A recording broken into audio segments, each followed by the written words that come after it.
그날 난 우연히 남편의 비밀폰을 발견했다. 그리고 그 안에 사진 한 장이 내 인생을 무너뜨렸다.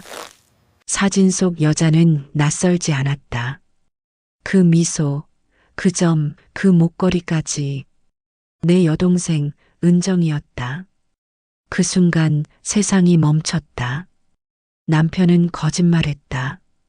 그냥 회사 직원이야. 하지만 나는 알았다. 이건 단순한 외도가 아니었다. 우리 가족의 비밀이었다. 오늘의 사연을 시작하기 전에 무료로 하실 수 있는 구독과 좋아요 한번 눌러주시면 사연을 전해드리는데 큰 힘이 됩니다. 달별 사연을 찾아주신 분들께 감사드리고 달과 별처럼 반짝이는 이야기를 통해 감동과 여운을 전달해 드릴게요. 사연 시작합니다. 밤 공기는 묘하게 차가웠다. 창문 틈으로 들어온 달빛이 식탁 위를 비쳤다. 남편은 잠이 들었다. 그의 콧소리가 들리지 않았다. 오늘따라 유난히 조용했다. 이상했다. 그런데 그 고요가 나를 불안하게 했다. 세탁물을 정리하다가 주머니 속에 손이 닿았다. 딱딱한 금속 감촉. 휴대폰이었다. 하지만 내가 아는 그 폰이 아니었다. 남편의 이름표가 없는 낯선 폰. 케이스는 반들거렸고 사용감 하나 없었다. 손끝이 미세하게 떨렸다. 이건 뭐지? 나는 주변을 살폈다. 부엌식의 초침 소리가 유난히 크게 들렸다. 남편이 잠든 침실은 고요했다. 숨을 죽였다. 폰 전원을 켰다. 잠금화면 배경엔 푸른 하늘이 있었다. 너무 깨끗해서 오히려 불안했다. 배터리 잔량 14%, 사진첩 아이콘 위 숫자 1, 사진이 한 장, 딱 한 장, 보지 말자. 하지만 손가락이 말을 듣지 않았다. 알아야 해. 아니면 평생 후회할 거야. 비밀번호 입력창이 떴다. 내 머릿속엔 네 자리 숫자가 떠올랐다. 결혼기념일 0612. 딸깍. 화면이 열렸다. 숨이 막혔다. 한 장의 사진. 화면 가득 여자의 얼굴. 익숙했다. 어디선가 본 얼굴이었다. 왼쪽 광대 아래의 점. 그 미소. 그 눈동자. 나는 입을 틀어막았다. 은정이 내 여동생이었다. 18살에 집을 나간 후 15년 동안 아무 소식도 없던 은정. 그녀가 왜 남편의 폰에 있는가? 나는 숨을 삼켰다. 사진 속 은정은 웃고 있었다. 누군가의 어깨에 기대서 그 어깨 위엔 남색 와이셔츠 소매가 보였다. 단추의 모양, 주름의 방향, 그건 남편의 옷이었다. 머리가 하얘졌다. 손에서 폰이 떨어져 바닥에 부딪혔다. 짧은 알림음, 그리고 어둠.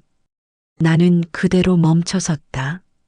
심장이 미친 듯이 뛰었다. 그때 침실 문이 열렸다. 자기야, 뭐해? 남편이었다. 평소처럼 잔잔한 목소리였다. 그 목소리가 오히려 무서웠다. 나는 서둘러 폰을 등 뒤로 숨겼다. 그냥 세탁기 확인 좀 하려고. 그의 시선이 내 손끝에 닿았다. 이 시간에? 나는 억지로 웃었다. 소리가 좀 나서. 그는 잠시 나를 바라보다 그만 자 하고 돌아섰다. 문이 닫히자 내 무릎이 풀렸다. 나는 바닥에 주저앉아 폰을 다시 들었다. 화면은 꺼져 있었고 배터리는 거의 다 닳아 있었다. 사진을 다시 볼 용기가 없었다. 하지만 그 얼굴이, 그 미소가 눈을 감아도 선명했다. 나는 손을 꽉 쥐었다. 피가 손등 위로 솟았다. 설마 둘이? 아니라고 스스로를 다독였지만 이미 마음은 균열이 나 있었다. 거실의 시계가 새벽 1시를 가리켰다. 나는 소파에 앉아 사진 속 배경을 떠올렸다. 그곳은 남편의 서재였다. 벽에 걸린 그림, 책장 배치, 모두 그 방이었다. 숨이 가빠졌다. 그녀가 거기 있었다면 남편이 그녀를 집으로 불렀다는 뜻이었다. 왜였을까? 그가 뭘 숨기고 있었던 걸까? 나는 손으로 얼굴을 감쌌다. 눈물이 손바닥에 떨어졌다. 혹시 은정이 나에게 말하려 했던 걸까? 마지막으로 들은 목소리가 떠올랐다. 언니, 나 나중에 꼭 말할게. 그리고 그날 이후 그녀는 사라졌다. 나는 주방 쪽을 바라봤다. 냉장고 문에 붙은 사진. 젊은 시절의 우리 남매, 엄마 품에 안긴 두 자매. 그 시절엔 세상이 단순했다. 사랑은 믿음이었고 거짓은 멀리 있었다. 그런데 지금 나는 거짓 속에서 숨쉬고 있었다. 그는 나를 속였다. 아니, 우리 둘 다를 속였다. 나는 다시 폰을 켰다. 잠금 화면엔 여전히 파란 하늘. 그 하늘이 비웃는 것 같았다. 진실은 여기에 있어. 화면이 꺼지기 전 마지막 숫자가 눈에 들어왔다. 갤러리 폴더 이름 이재희. 그의 손으로 직접 만든 폴더였다. 은정의 이니셜. 그 순간 숨이 멎었다. 손끝이 차갑게 굳었다. 나는 그 폰을 세탁기 위에 내려놓았다. 돌아설 수가 없었다. 모든 것이 낯설었다. 집, 공기, 나 자신까지. 도대체 왜? 목소리가 떨렸다. 그에게 묻고 싶었다. 하지만 물을 수 없었다. 이유를 듣는 순간 나는 무너질 것 같았다. 밤이 점점 깊어갔다. 부엌식의 초침이 심장 박동처럼 울렸다. 탁, 탁, 탁. 시간이 나를 조롱했다. 그때 문틈 사이로 은은한 달빛이 들어왔다. 하얗게 빛나는 바닥 위에서 폰의 화면이 다시 켜졌다. 자동 알림이었다. 새 메시지 읽건. 보낸 사람 이재희.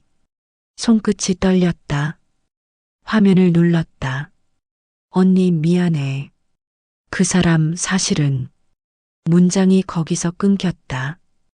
신호가 약해졌다. 화면이 꺼졌다. 세상이 멈췄다. 숨을 쉴 수가 없었다. 어둠이 방 안을 삼켰다. 그날 밤 나는 깨달았다. 내가 믿고 있던 모든 것들이 이미 오래전에 깨져 있었다는 걸. 아침 햇살이 부엌 창문을 스쳤다. 나는 밤새 잠을 이루지 못했다. 손끝엔 여전히 차가운 감촉이 남아 있었다. 그 폰의 무게, 그 안의 사진, 그리고 이재희라는 이름.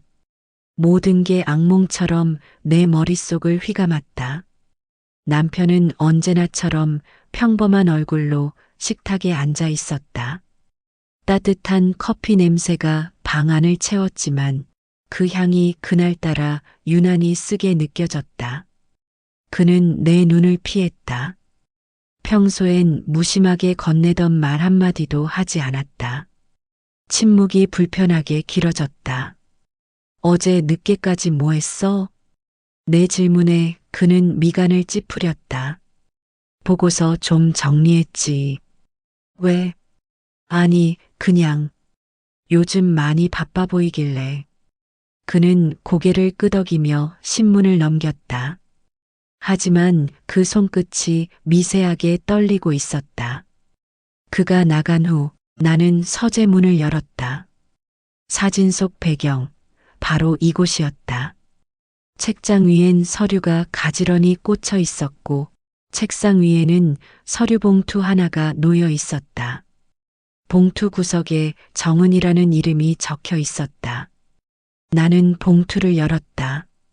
그 안에는 병원 영수증 여러 장과 정은 아동의료센터라는 로고가 찍힌 영수증이 있었다. 금액은 일정했다. 매달 같은 날 같은 금액. 15년 전부터 끊이지 않고 이어진 송금 내역. 정은 아동의료센터.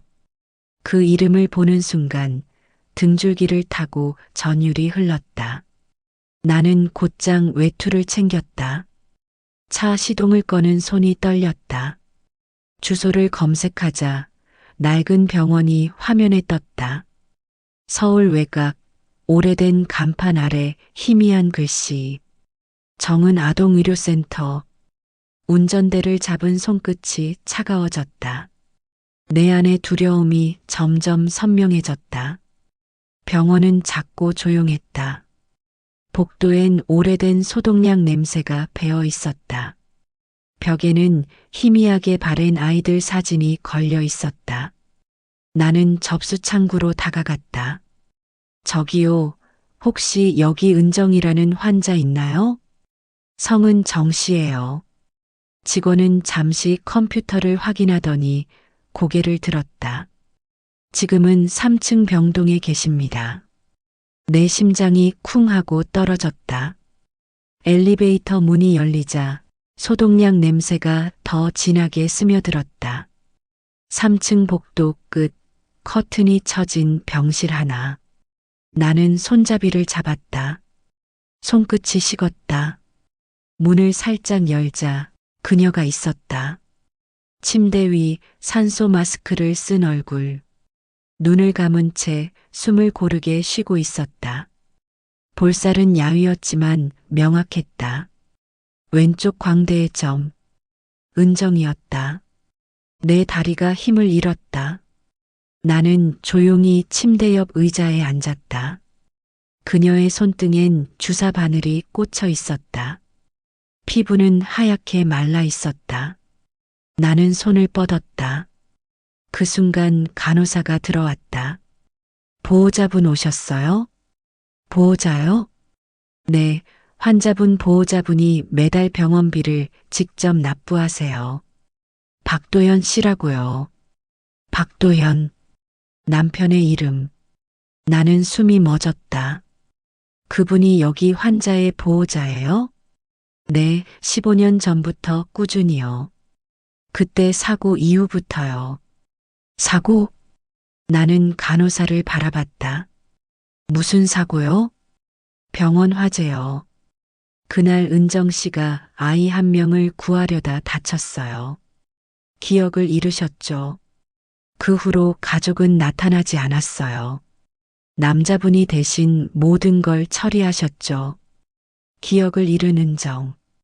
그리고 남편이 그녀를 대신 지켜왔다. 나는 입술을 깨물었다. 눈물이 흘러내렸다. 이해할 수 없었다. 왜 말하지 않았을까? 왜 나를 속였을까? 그녀를 바라보았다. 가느다란 숨결이 이어지고 있었다. 나는 떨리는 손으로 그녀의 손을 감쌌다. 은정아. 그녀의 눈썹이 살짝 움직였다. 하지만 눈을 뜨지 않았다. 그때 문이 열렸다. 남편이 들어왔다. 그는 놀란 듯 나를 보았다. 당신 왜 여기에? 나는 그를 바라봤다. 내가 묻고 싶어. 왜 그녀를 여기 숨겼어? 그는 말이 없었다. 숨을 고르며 고개를 숙였다. 그 애를 버릴 수 없었어. 왜? 그의 목소리가 갈라졌다. 그날 내가 구하지 못한 아이였으니까. 그 아이 대신 그녀가 다쳤어. 그는 한참을 말없이 서 있었다. 기억을 잃은 그녀를. 난 그냥 두고 볼 수가 없었어. 나는 그를 노려봤다. 그럼 나한테는 왜 숨겼어? 왜 아무 말도 안 했어? 그는 눈을 감았다. 당신이 모르는 게 나았어. 진실을 알면 당신이 무너질까 봐. 그의 목소리는 낮고 떨렸다. 나는 고개를 떨궜다. 말할 수가 없었다. 눈물이 목까지 차올랐다. 남편은 천천히 은정의 얼굴을 바라봤다. 손끝으로 그녀의 머리카락을 정리해 주었다. 그의 표정엔 후회와 안도가 섞여 있었다. 나는 그제야 알았다. 그가 숨긴 건 사랑이 아니라 죄책감이었다. 그 애는 이제 괜찮을 거야. 그가 말했다. 기억이 돌아오면 모든 걸 말해줄 거야. 나는 병실 문을 나서며 속삭였다. 그래. 진실은 이제 시작이야. 복도를 걸으며 눈물이 떨어졌다. 차가운 바닥 위로 조용히 퍼졌다. 나는 마음속으로 되뇌었다. 은정아, 꼭 기억해. 누가 널 지켰는지, 그리고 그가 왜 그렇게 살았는지. 하늘은 흐렸고 바람은 싸늘했다. 하지만 내 안 어딘가엔 오랜 어둠을 뚫는 작은 빛 하나가 피어났다. 아침이 무겁게 깔렸다. 창밖의 하늘은 흐리고 바람은 차가웠다. 남편은 병원에서 돌아온 뒤 단 한마디도 하지 않았다. 그의 얼굴엔 깊은 피로가 묻어 있었다. 나는 부엌에 앉아 차가운 물잔을 쥐고 있었다. 은정이의 얼굴이 머릿속에서 떠나지 않았다. 그녀의 숨결, 창백한 얼굴, 그리고 남편의 눈빛. 그 모든 것이 하나의 질문으로 이어졌다. 왜 나에게 숨겼을까? 무엇을 두려워했던 걸까? 테이블 위엔 전날 가져온 병원 서류가 있었다. 영수증들 사이에서 낡은 봉투 하나가 눈에 띄었다. 가느다란 필체로 적힌 이름 윤혜순. 어머니였다. 나는 봉투를 조심스레 열었다. 속엔 노랗게 바랜 편지 한 장이 있었다. 종이에서는 오래된 향수 냄새가 희미하게 풍겼다. 떨리는 손으로 편지를 펼쳤다. 은희야, 이 편지를 볼 때쯤이면 너는 이미 내가 감춰온 진실을 느꼈겠지. 은정이는 내 여동생이면서 도연 씨의 피를 나눈 아이야. 순간 숨이 멎었다. 글자가 흔들렸다. 나는 손으로 입을 막았다. 그날 병원 화재가 났을 때 은정이는 실험실 안에 있었다. 신약 테스트 부작용으로 쓰러졌고 그걸 막으려던 도연 씨가 불길에 휩싸였지. 그때 나는 두 사람을 살리기 위해 단 하나의 거짓을 택했단다. 눈물이 떨어졌다. 글씨가 번졌다. 나는 천천히 다음 줄을 읽었다. 도연 씨는 그 아이의 생부가 아니야.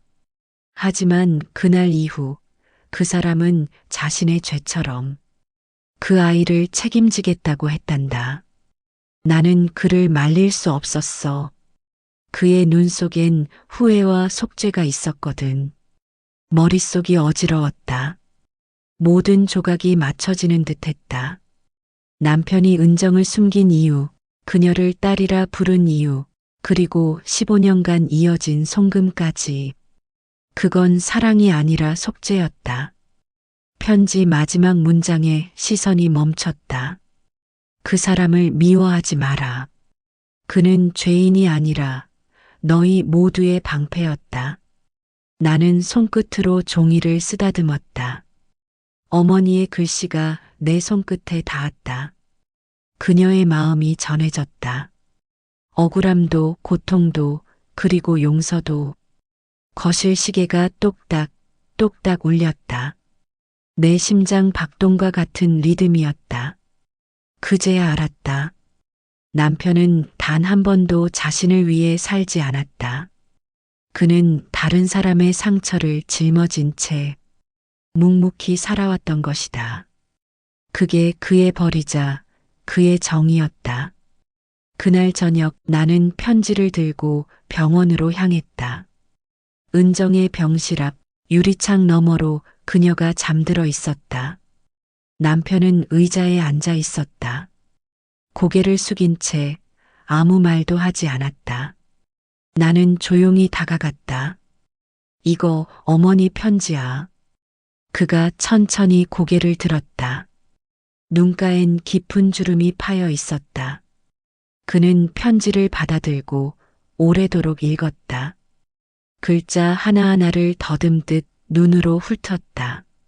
그러다 그의 어깨가 떨리기 시작했다. 이제 알겠지?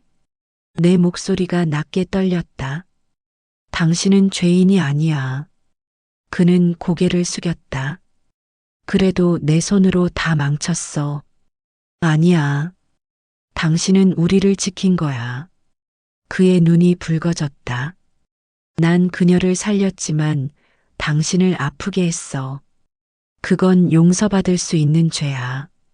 그 말이 내 입에서 나오자 오랫동안 눌러왔던 감정이 터져나왔다. 눈물이, 미움이, 그리움이 한꺼번에 밀려왔다. 남편은 편지를 두 손으로 쥐었다. 이제야 끝난 것 같아. 그의 목소리는 낮았지만 확실했다. 나는 그의 어깨에 손을 올렸다. 따뜻했다. 그 온기 속엔 지난 세월의 고통이 녹아 있었다. 창문 너머로 저녁 햇살이 병실 바닥에 비쳤다. 은정의 손가락이 살짝 움직였다. 남편이 숨을 삼켰다. 은정아. 그녀의 눈꺼풀이 떨리며 천천히 열렸다.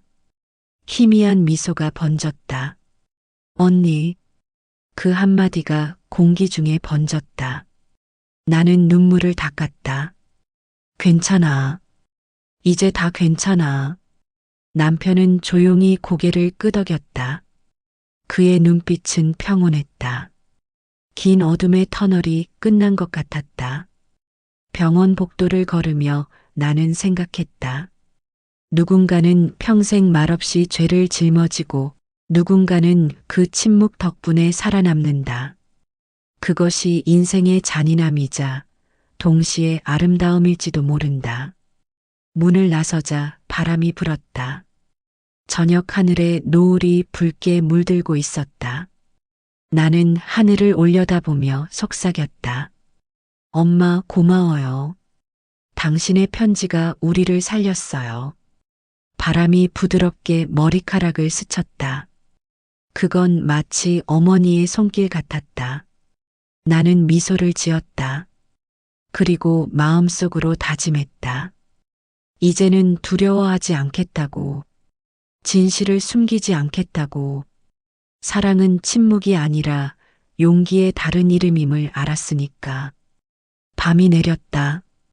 병원 창문 밖으로 희미한 가로등 불빛이 깜빡였다. 나는 302호 병실 앞 의자에 앉아 있었다. 하루 종일 앉아 있었는지도 모르겠다. 몸은 무겁고 마음은 더 무거웠다. 남편은 오후 내내 병실 안에서 은정의 손을 잡고 있었다. 그의 얼굴엔 깊은 주름이 새겨져 있었다. 그 주름 하나하나가 지난 세월의 무게처럼 보였다. 나는 창문을 바라보았다. 유리창에 비친 내 얼굴은 낯설었다. 의심, 분노, 슬픔이 뒤섞여 있었다. 하지만 그 감정의 끝에는 묘한 연민이 있었다. 그가 왜 그토록 침묵했는지 이제는 조금 알 것 같았다. 은정은 여전히 잠들어 있었다. 산소 마스크 너머로 들려오는 호흡이 일정했다. 그 소리가 나를 붙잡았다. 살아있구나. 그 한마디가 가슴속에서 울렸다. 그때 병실 문이 살짝 열렸다. 한 노인이 조심스럽게 들어왔다. 회색 코트를 입고 손에는 작은 상자를 들고 있었다. 실례합니다. 혹시 박도연 씨 보호자분 되시죠? 나는 자리에서 일어났다. 네, 그런데요. 이걸 전달해달라고 부탁받았습니다. 상자 위엔 박도연 개인 보관함이라는 글씨가 있었다. 나는 조심스레 뚜껑을 열었다. 안에는 낡은 수첩 한 권과 녹음기 하나가 들어 있었다. 표지에 적힌 이름, 이 프로젝트. 남편이 연구소에 다닐 때의 기록이었다. 나는 수첩을 펼쳤다. 거칠고 삐뚤어진 글씨로 적힌 문장들이 눈에 들어왔다. 실험체 2-13, 회복률 92%, 부작용 지속, 윤회순 의뢰자, 신약 임상 연구 지원, 실험 종료 후 피실험자 1명 실종. 내가 그 아이를 봤다. 이름은 정은정. 숨이 멎었다. 내 손이 떨렸다. 은정이 실험체였다고? 수첩의 다음 페이지에 삐뚤삐뚤한 글씨가 이어졌다. 그 아이를 구하지 못했다. 내 죄다. 그날 화재는 사고가 아니었다. 나는 숨을 삼켰다. 머릿속이 하얘졌다. 화재가 사고가 아니었다고? 그 순간 옆에 있던 녹음기를 눌렀다. 낡은 기계가 삐하는 소리를 내더니 낮고 거친 목소리가 흘러나왔다. 남편의 목소리였다. 오늘 마지막 기록을 남긴다. 나는 진실을 알면서도 침묵했다. 실험은 실패였다. 그 아이는 신약 부작용으로 쓰러졌고 병원 측은 은폐를 지시했다. 윤혜순 여사 그녀는 내게 부탁했다. 그 아이를 살려달라. 그래서 나는 불길 속으로 들어갔다. 그날 이후 내 인생은 멈췄다. 녹음이 멈췄다. 심장이 빠르게 뛰었다. 내 어머니 그리고 내 남편. 두 사람 모두 같은 거짓 속에 있었다. 나는 의자에 앉아 머리를 감쌌다. 세상이 뒤집히는 듯했다. 그럼 어머니도 알고 있었던 거야? 나는 속삭였다. 노인은 고개를 끄덕였다. 당신 어머니는 그 아이의 생명을 위해 모든 걸 걸었어요. 병원은 그 일을 덮으려 했죠. 당신 남편은 그걸 막으려다 희생자가 된 겁니다. 희생자요? 불길 속에서 그 아이를 구했지만 그 일로 그는 병원을 떠나야 했어요. 당신 어머니는 그에게 한마디 했죠. 그 애를 대신 지켜달라. 그게 그의 벌이자 사명이었다. 나는 손으로 입을 막았다. 눈물이 멈추지 않았다. 모든 게 연결됐다. 남편의 침묵, 어머니의 편지, 은정의 잠. 그건 거짓의 사슬이 아니라 누군가의 생명을 지키려 한숨은 정이었다. 병실 안에서 남편이 나왔다. 그의 눈빛이 나를 향했다. 들었지? 나는 고개를 끄덕였다. 이제 당신도 알아야 할 때가 됐어. 그는 수첩을 내 손에 쥐어주었다. 내가 평생 감춰온 진실이야. 난 죄인이 아니라 증인이었어. 그의 목소리는 낮고 단호했다. 그날 화재는 병원 내부에서 벌어진 실험 은폐였다. 실패한 신약을 숨기기 위해 그들은 자료를 불태우려 했다. 그때 그 아이가 실험실 안에 있었다. 나는 불길 속에서 그녀를 꺼냈고 그녀는 기억을 잃었다. 그 후로 나는 내 이름으로 그녀를 살렸다. 나는 그를 바라봤다. 그의 눈빛은 맑았지만 고통으로 젖어 있었다. 당신은 왜 나에게 말하지 않았어? 당신까지 위험해질까봐. 그 한마디에 모든 원망이 녹아내렸다. 병실 안에서 은정이 미약하게 신음했다. 남편이 급히 다가갔다. 그녀의 손이 미세하게 움직였다. 기억이 돌아오려나 봐요. 남편의 목소리가 떨렸다. 나는 그 순간 깨달았다. 진실은 사람을 무너뜨리기도 하지만 결국 우리를 다시 일으켜 세운다는 걸. 나는 수첩을 가슴에 꼭 안았다. 그건 단순한 기록이 아니었다. 한 세대의 죄와 정의가 뒤엉킨 증거였다. 남편이 창밖을 바라봤다. 이제 다 말해야겠지. 나는 고개를 끄덕였다. 그래. 숨긴다고 달라지는 건 없으니까. 그는 작게 웃었다. 고맙다. 이제 나도 숨 쉬고 싶다.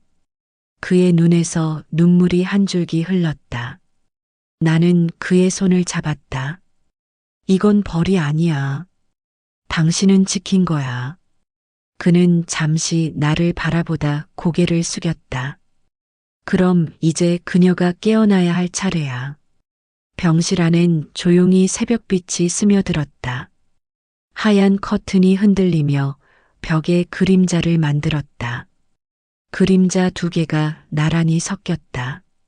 그건 죄와 용서가 하나가 되는 순간 같았다. 나는 마음속으로 속삭였다. 이제 진실은 더 이상 무기나 짐이 아니다. 그건 우리가 다시 시작하기 위한 빛이다. 저녁 하늘이 붉게 물들었다. 병원 옥상 위에서 바람이 불었다. 나는 손에 편지 한 장을 쥐고 있었다. 남편의 글씨였다. 거칠고 불안하게 흔들린 글씨. 끝까지 말하지 못한 진실이 있다. 그 한 문장에서 이미 모든 걸 예감했다. 그날 이후 남편은 병원에 머물렀다. 은정은 점점 회복되고 있었다. 기억의 파편들이 천천히 돌아오는 중이었다. 하지만 남편의 얼굴은 점점 창백해졌다. 의사는 조용히 말했다. 심장이 많이 약해졌습니다. 오래 버티기 힘들 겁니다. 나는 침묵했다. 그의 병실을 지키며 수없이 많은 밤을 새웠다. 은정이 깨어나면 모든 걸 말하려고 했다. 그의 침묵을 대신해 내가 해야 한다고 믿었다. 어느 밤이었다. 창문 밖에서 빗소리가 들렸다. 남편은 눈을 감은 채 낮은 목소리로 말했다. 은희 이제 다 말해도 될까? 나는 고개를 끄덕였다. 그의 손이 내 손 위에 얹혔다. 차가웠다.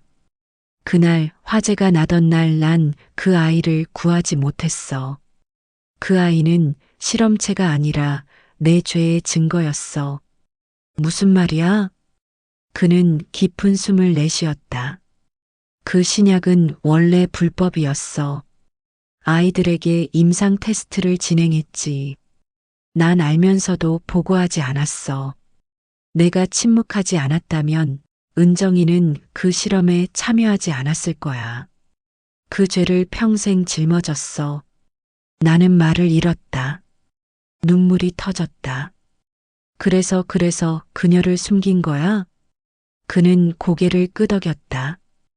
그 애를 살리면 내가 했던 잘못도 조금은 사라질 것 같았어. 그게 내 속죄였지. 당신은 용서받을 자격이 있어. 아니, 은희. 용서는 내 몫이 아니야. 그건 그 애가 깨어나서 말해줄 거야. 그는 미소를 지었다. 어쩌면 그 미소가 마지막이었다. 그의 눈빛이 희미해졌다.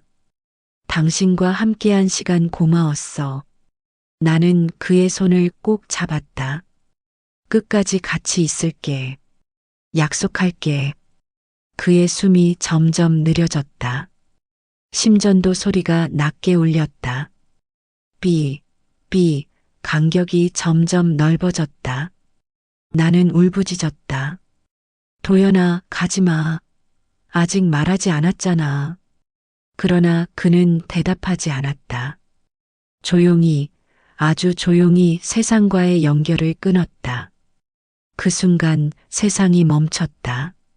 바람 소리도, 비도, 내 울음도 모두 멈춘 듯 했다. 얼마나 시간이 흘렀을까. 문이 열리고 은정이 들어왔다. 그녀는 휠체어에 앉아 있었다. 눈가엔 눈물이 맺혀 있었다.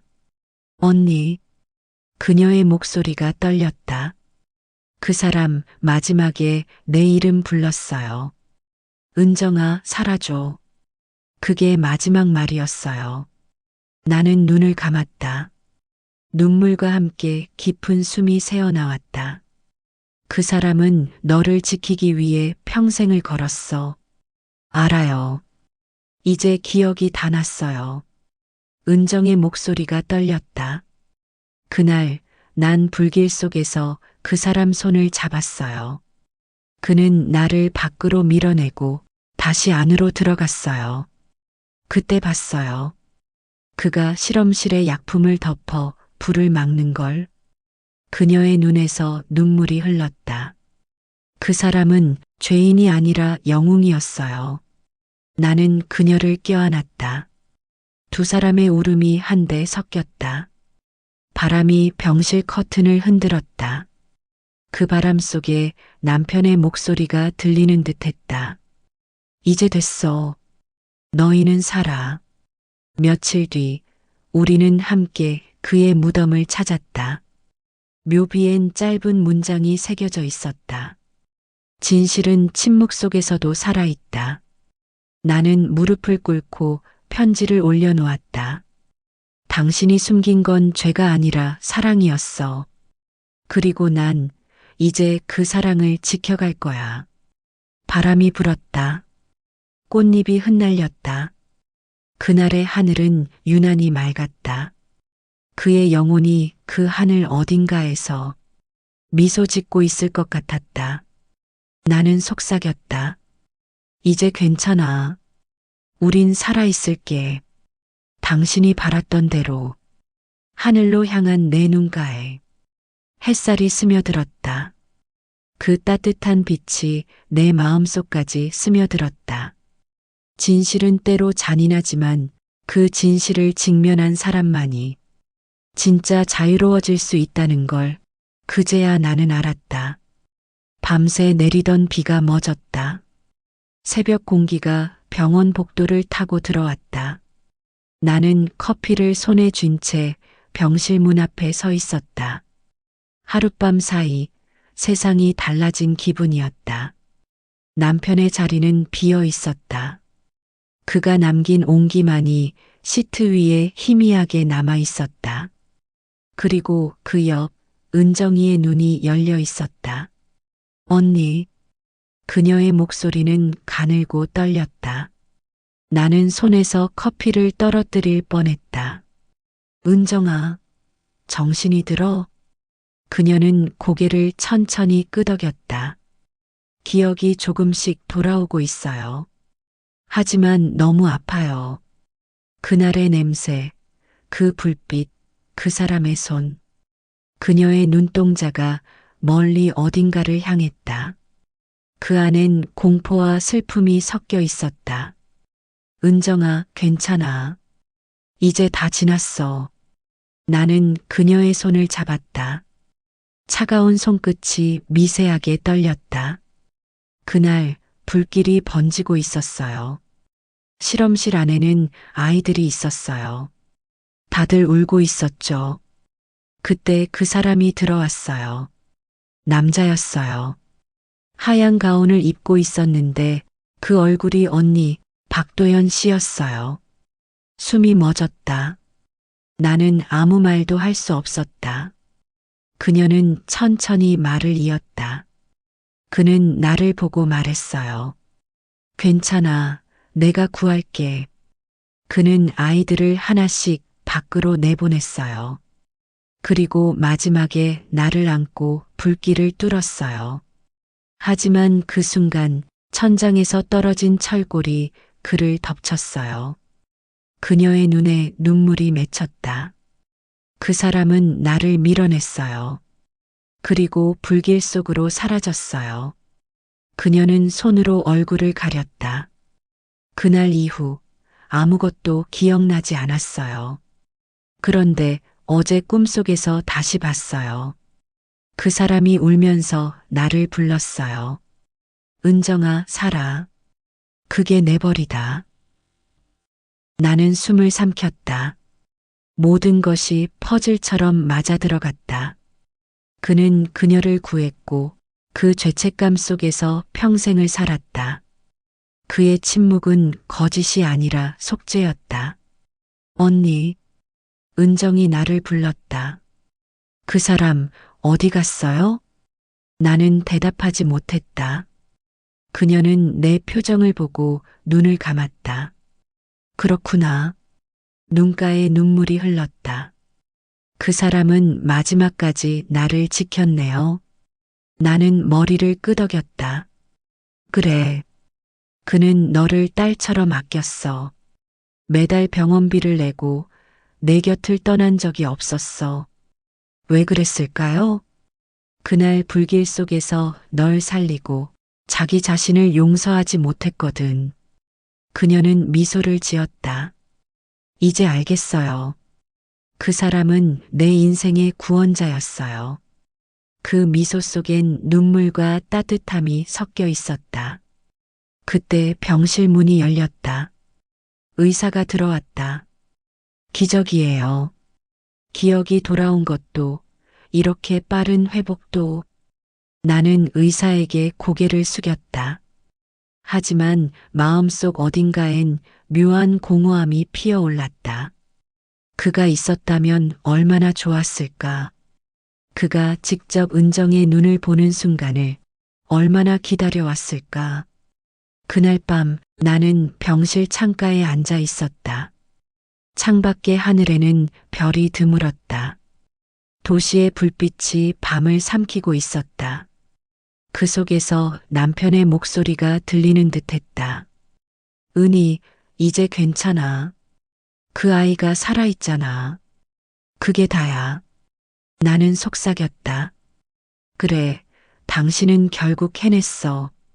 다음 날 아침, 은정은 휠체어를 타고 병원 정원을 돌았다. 햇살이 그녀의 얼굴을 비쳤다. 그녀는 손을 내밀어 공기를 느꼈다. 언니, 이 공기 냄새 좋아요. 응, 봄 냄새야. 그 사람도 이 냄새 좋아했을까요? 그랬을 거야. 그럼 우리 같이 느끼는 거네요. 그녀의 웃음이 바람에 섞여 퍼졌다. 나는 조용히 하늘을 올려다봤다. 그곳엔 한 점 구름이 천천히 흘러가고 있었다. 그 구름이 마치 남편의 영혼처럼 느껴졌다. 당신이 지켜낸 생명, 이제 내가 대신 보살필게. 병원 벤치 위에 앉아. 나는 어머니의 편지를 다시 펼쳤다. 거기엔 이렇게 쓰여 있었다. 진실은 언젠가 빛을 본다. 그때가 오면 미워하지 말고 사랑으로 감싸라. 나는 미소를 지었다. 눈물이 흘렀지만 따뜻했다. 그의 삶이 헛되지 않았음을, 그의 침묵이 의미 있었다는 걸 이제는 이해할 수 있었다. 정원의 나무들이 바람에 흔들렸다. 그 잎사귀가 햇빛에 반짝였다. 그건 마치 누군가의 축복 같았다. 고마워요. 나는 하늘을 향해 말했다. 우리를 지켜줘서. 그날 저녁 은정은 병실 창가에 편지를 붙여두었다. 고마웠어요. 그 불길 속의 손, 이제 기억났어요. 그 손이 나를 살렸어요. 나는 편지를 읽으며 속으로 말했다. 그래, 이제 됐어. 당신의 속죄는 끝났어. 이젠 평안하길. 하늘은 붉게 물들었다. 그 빛이 유리창에 반사되어 은정의 얼굴을 감쌌다. 그녀는 눈을 감고 미소 지었다. 그 순간 나는 분명히 느꼈다. 그가 우리 곁에 있었다는 걸. 그날 밤 나는 집으로 돌아왔다. 집안은 너무나 조용했다. 그가 마지막으로 앉았던 식탁 의자, 그가 즐겨 읽던 책 한 권이 여전히 그대로 있었다. 아직도 그의 향기가 남아 있었다. 그 향이 가슴을 저며왔다. 탁자 위엔 남편이 남긴 일기장이 놓여 있었다. 나는 그 표지를 손끝으로 어루만졌다. 표지엔 낡은 펜 자국으로 적혀 있었다. 누군가는 기억해야 한다. 내가 왜 침묵했는지를. 나는 천천히 첫 장을 펼쳤다. 글씨는 삐뚤었고 군데군데 번져 있었다. 그가 얼마나 고통스러웠는지 글자만 봐도 느껴졌다. 진실은 때로 칼보다 깊이 사람을 찌른다. 하지만 침묵은 그보다 더 잔인하다. 나는 침묵으로 살아남았지만 그 침묵이 내 영혼을 불태웠다. 나는 손으로 입을 막았다. 숨이 막히듯 가슴이 조여왔다. 은희가 나를 미워해도 좋다. 은정이가 나를 용서하지 않아도 괜찮다. 다만 그 아이가 살아서 웃을 수 있다면 그것만으로 충분하다. 눈물이 책장 위로 떨어졌다. 글씨가 번졌다. 그의 고백이 내 심장을 파고들었다. 그는 평생을 속죄 속에서 살았고 그 속죄는 결국 사랑이었다. 나는 일기장을 덮고 두 손으로 꼭 쥐었다. 그의 손길이 전해지는 것 같았다. 그때 문자가 도착했다. 보낸 사람 정은 아동의료센터. 박도연 추모식 안내. 그 문장을 보는 순간 눈물이 쏟아졌다. 며칠 뒤 추모식이 열렸다. 병원 정원 한가운데 조용히 마련된 자리였다. 작은 흑백 사진 속 그의 얼굴이 웃고 있었다. 그 미소가 마지막 인사처럼 보였다. 의사, 간호사, 그리고 병원 관계자들이 고개를 숙였다. 은정이도 휠체어에 앉아 있었다. 그녀의 눈가엔 굵은 눈물이 흘렀다. 나는 연단에 섰다. 손에는 그의 일기장을 들고 있었다. 숨을 고르고 입을 열었다. 이 사람은 평생을 죄인으로 살았습니다. 하지만 그는 누구보다 정의로웠습니다. 그는 거짓된 세상에서 진실을 지키려 했고 누군가를 위해 자신을 태웠습니다. 사람들의 시선이 내게 쏠렸다. 나는 계속해서 말을 이었다. 그의 침묵은 비겁함이 아니었습니다. 그건 누군가를 살리기 위한 방패였습니다. 그 방패 덕분에 우리는 살아 있습니다. 그리고 오늘 우리는 그를 잊지 않을 것입니다. 말을 마치자 정원 전체가 조용해졌다. 바람이 불었다. 꽃잎이 흩날렸다. 하얀 국화잎 하나가 내 어깨에 떨어졌다. 그건 마치 그의 손길 같았다. 나는 하늘을 올려다봤다. 햇살 사이로 구름이 천천히 흘러가고 있었다. 그날 밤 추모식이 끝난 뒤 은정이 나를 불렀다. 언니, 저 그 사람의 연구를 이어가고 싶어요. 연구를? 그가 개발하던 약 기억하죠? 그건 단순한 치료제가 아니었어요. 아이들의 희귀병을 치료하기 위한 기반이었어요. 그는 그걸 위해 싸웠어요. 그가 남긴 자료를 보고 나면 그의 꿈을 완성할 수 있을 거예요. 나는 고개를 끄덕였다. 그녀의 눈빛은 단단했다. 그래, 하자. 우리 같이 하자. 그 순간 남편의 마지막 말이 떠올랐다.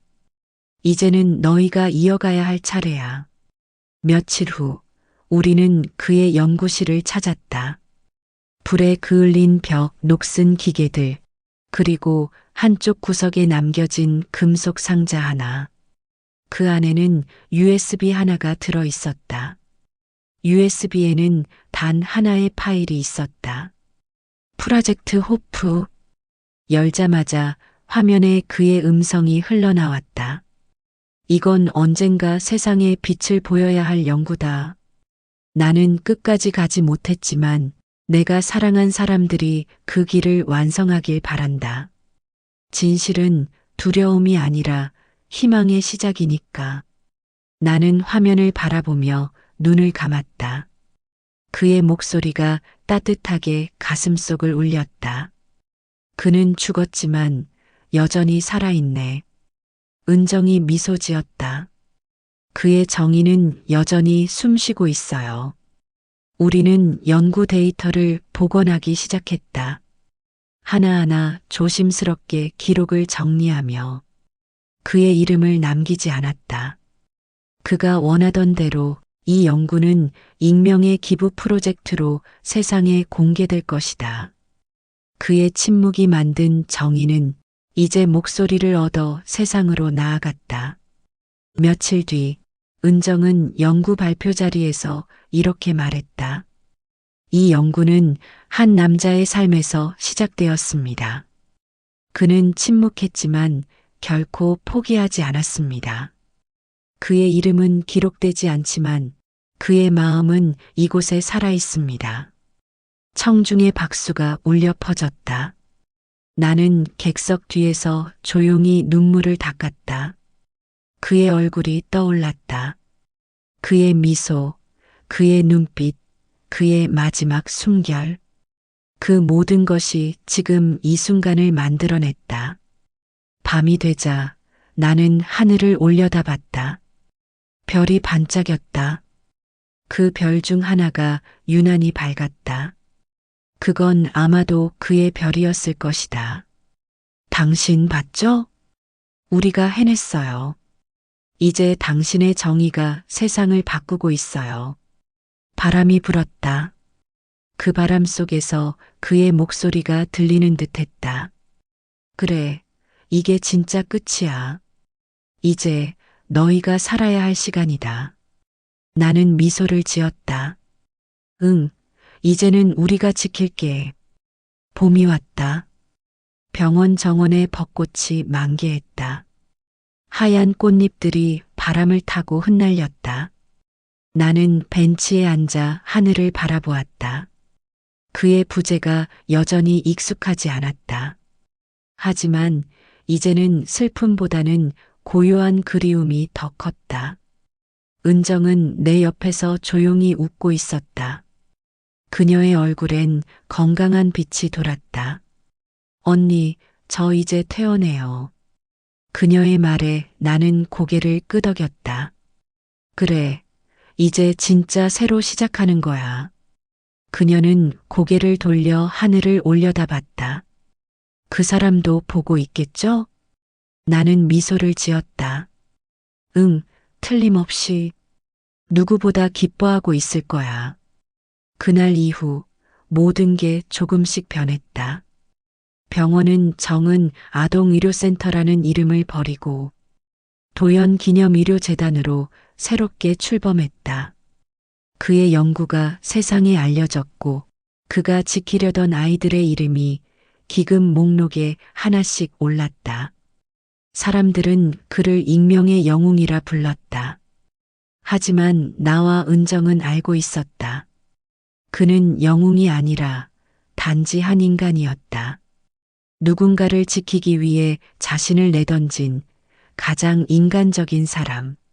며칠 후 나는 그의 유품을 정리했다. 책상 서랍 깊숙이 작은 USB가 하나 있었다. 이름은 포이. 열자마자 그의 목소리가 들려왔다. 은희, 이걸 듣는다면 난 이미 이 세상에 없겠지. 하지만 부탁이 있어. 내가 남긴 죄를 진실로 바꿔줘. 사람들은 내가 침묵했다며 손가락질하겠지만 그건 두려움이 아니라 선택이었어. 그 아이들을 지키기 위한 유일한 방법이었지. 목소리가 잠시 멎었다가 다시 이어졌다. 은정이가 깨어나면 전해줘. 그날 불길 속에서 내가 본 건 절망이 아니라 희망이었어. 그 아이의 눈 속에는 살아야 한다는 이유가 있었거든. 그리고 너에게도. 너는 늘 나를 믿어줬지. 고맙다. 내가 가장 두려웠던 건 진실이 아니라 내가 나를 용서하지 못할까 봐였어. 나는 화면을 바라보며 오랫동안 울었다. 그의 목소리가 내 가슴을 파고들었다. 그의 사랑은 언제나 말이 아니라 행동이었다. 그리고 그 행동이 결국 모든 걸 바꾸었다. 며칠 후 우리는 작은 추모식을 다시 열었다. 이번엔 공개적으로 그의 이름으로. 병원 아이들이 손에 하얀 종이 비행기를 들고 있었다. 각자 자신만의 소원을 적어 날리기로 했다. 선생님처럼 누군가를 지킬 수 있는 어른이 되고 싶어요. 아프지 않고 모두 행복했으면 좋겠어요. 바람이 불자 종이 비행기들이 하늘로 날아올랐다. 그 광경을 보며 나는 눈을 감았다. 당신 봤죠? 이 아이들이 당신의 정의를 이어가고 있어요. 은정이 내 손을 잡았다. 언니, 우리도 뭔가 시작해요. 그 사람의 이름으로가 아니라 우리들의 이름으로. 우리들의 이름으로? 그녀는 고개를 끄덕였다. 그래요. 이제는 그 사람의 이야기가 아니라 우리들의 이야기로 살아가야 해요. 그 말이 내 마음 깊숙이 파고들었다. 그래, 이제는 그의 그림자 속이 아니라 우리의 빛 속으로 걸어가야 했다. 우리는 그날 작은 다짐을 세웠다. 의료 사각지대에 있는 아이들을 위한 재단, 이름하여 우리들의 이야기. 그 안에는 그의 정신이, 우리의 눈물이, 그리고 새로운 희망이 담겼다. 시간이 흘러 1년 뒤, 새로 지어진 재단 건물 앞에 서 있었다. 유리문 너머로 아이들의 웃음소리가 울려 퍼졌다. 은정은 의료연구소의 책임자가 되었고 나는 운영이사로 매일 현장을 돌았다. 모든 것이 바쁘고 벅찼지만 그의 빈자리를 느낄 때마다 더 열심히 살았다. 하루는 재단 게시판에 편지 한 통이 붙어 있었다. 익명의 기부자가 남긴 짧은 문장. 그가 남긴 정의는 사라지지 않았다. 그를 잊지 않게 해줘서 고맙다. 나는 편지를 읽고 미소를 지었다. 그래, 당신이 여전히 여기 있구나.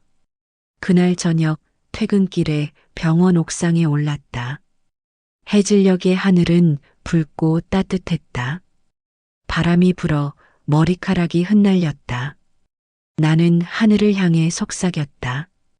당신의 침묵은 결국 우리를 구했어요.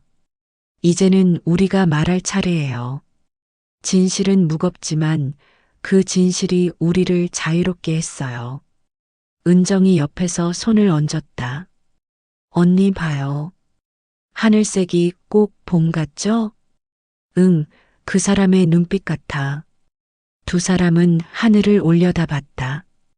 바람이 부드럽게 불었다. 그 바람 속에 그의 목소리가 들리는 듯했다. 잘했어. 이제 너희는 나보다 더 강해. 그 순간 벚꽃잎이 두 사람 사이를 스쳐 지나갔다. 나는 눈을 감았다. 그의 마지막 웃음이 바람에 실려 느껴졌다. 이제 정말 끝났네. 아니, 나는 고개를 저었다. 이건 끝이 아니라 시작이야. 하늘로 날아가는 벚꽃잎들이 마치 새 생명을 품은 듯 반짝였다. 그 빛 속에서 나는 미소를 지었다. 당신이 남긴 건 슬픔이 아니라 희망이었어요. 그리고 속삭였다. 이제 우리들의 이야기를 써내려 갈게요. 그럼 오늘도 행복한 하루 되시고 다음에도 좋은 이야기, 달별 사연으로 찾아오겠습니다. 이야기를 끝까지 들으셨다면 댓글 하나만 남겨주세요. 감사합니다.